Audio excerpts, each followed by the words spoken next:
So I'm in quantum mechanics. I think this is like junior year. And I've also been taking a bunch of computer science classes and electrical engineering classes, which I'm also enjoying. And I can't solve this partial differential equation. It's really, really hard. And I've been studying with my roommate, Joe, who also is really good at math. And the two of us worked on this one homework problem for 3 hours and got nowhere. And we finally said, we looked up at each other over the table at the same moment. We said, Yosanta. Because Yosanta was the smartest guy at Princeton.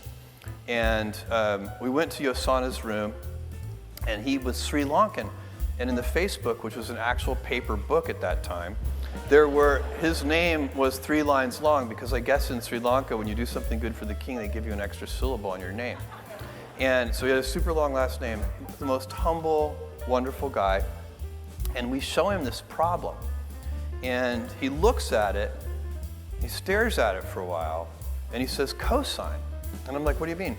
He's like, that's the answer. And I'm like, that's the answer?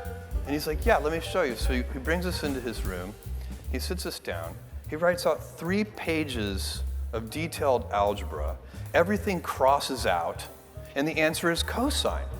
And I said, listen, Yosanta, did you just do that in your head?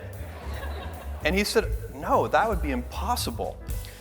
3 years ago, I solved a very similar problem, and I was able to map this problem onto that problem, and then it was immediately obvious that the answer was cosine. And that was an important moment for me, because that was the very moment when I realized I was never going to be a great theoretical physicist.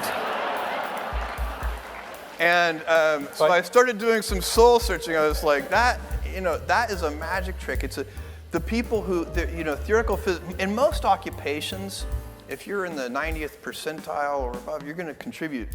In theoretical physics, you got to be like one of the top 50 people in the world, or you're really just not helping out much. And so I was very clear that I saw the writing on the wall, and I changed my major very quickly to electrical engineering and computing.